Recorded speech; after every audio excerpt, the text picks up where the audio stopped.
Well, hello, vinyl community. First order of business is to say a big thank you to Bill at Vinylverse for the shout out. He's sent some new viewers this way who are probably scratching their heads and saying, "What is this?" So, thanks, Bill. That was very kind of you. And second order of business is to get through this week's Black Friday Record Store Day haul. This is it. One LP is all I was able to get at my local store, but it's a goodie, and of course this is the Mothers of Invention's third album. We're only in it for the money, and this has been reissued a few times over the years. It was out of print for a long time once the original Verve edition went out of print in the early 70s, and was reissued in the 80s as part of a box set, the Old Masters, and was reissued on CD for the first time in, I think, 1987. When it was originally issued, this was the outer cover. The Sgt. Pepper was reversed, apparently because of timidity on the part of the record company. So subsequent reissues on vinyl were always with the inside-out cover until fairly recently. This was reissued a couple of years ago with the intended cover like this, and this is a mono edition released as a picture disc. There were 4 picture discs randomly inserted, so you didn't know which one you were getting until opening up the cover. There was also a 5th variation that was released for the European Record Store Day. So this is actually side 1, and different cover variations appear on side 2. And this is packaged with the cutout sheet, again, continuing the Sgt. Pepper parody. Next album has to be my choice for the album cover of the year. This is the Stop Motion Orchestra, and this is a brand new album titled Lightworks. Music is in the vein of the classic 70s Canterbury prog rock, something like Henry Cow also, so really excellent for the semi-avant progressive fans out there. This next album was picked up at a gig. On Thursday nights, there's a series at the Luggage Store Gallery, an art gallery in San Francisco, where musician Rent Romas curates a series of experimental and improvised music performances. And I saw this artist, Booker Stardrum.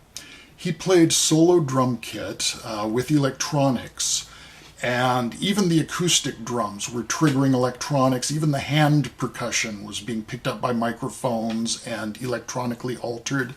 So it was a lot more than just a drum solo performance. And this is a very handmade sort of thing with beautiful marbled blue vinyl.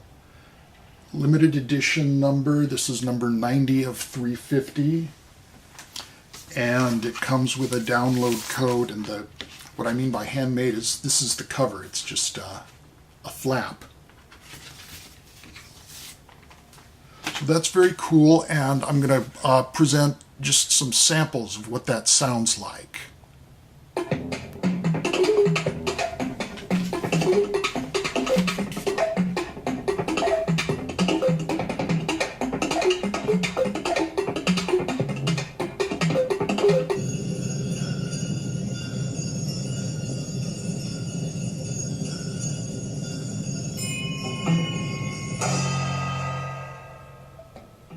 Picked up a couple of Art Ensemble of Chicago albums, including the classic People in Sorrow from 1969. This is one of the really great ones, and they're all really great ones, on the Nessa label.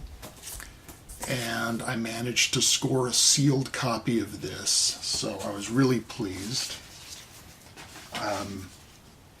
And also the 1972 album, Art Ensemble of Chicago with Fontella Bass. Fontella Bass, of course, is the Rescue Me singer and was also married to the Art Ensemble's Lester Bowie. And this is on the Prestige label. Not the greatest condition copy, but definitely listenable. From 1971, the first ECM release by Terje Rypdal, great Norwegian guitarist, one of my all-time favorite guitar players.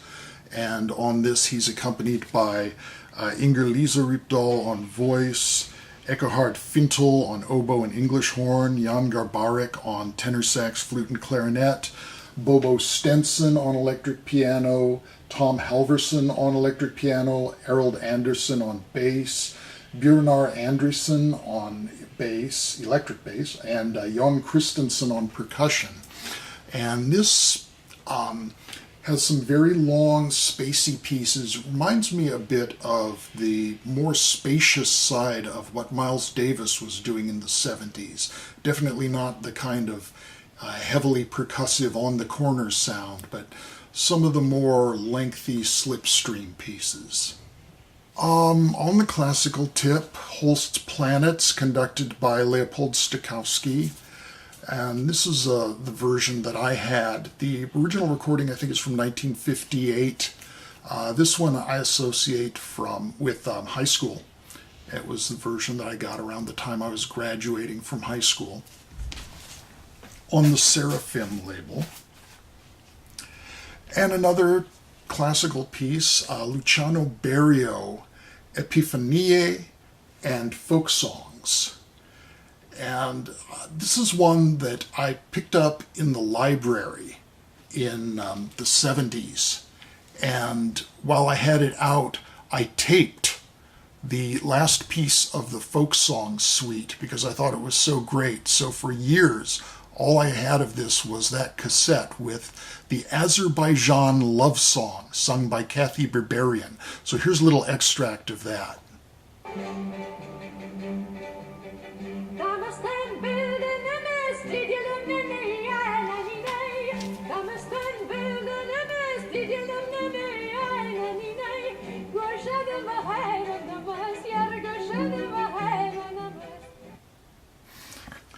And finally, not a strictly vinyl release, but the new box set of The Crazy World of Arthur Brown, which does include a vinyl copy of the album. This was one of the first albums I ever owned. I believe I showed this quite a while back. Booklet. Get the hype sticker off of that. Lots of pictures, poster, and 3 CDs with the stereo version of the album, mono version of the album, outtakes and rarities, and a 3rd disc of sessions and live material. On one of my previous videos, I made a comment that one of my own vinyl albums was out of stock at CD Baby, and I get to report again that the album The Insect Garden is currently listed there as being out of stock.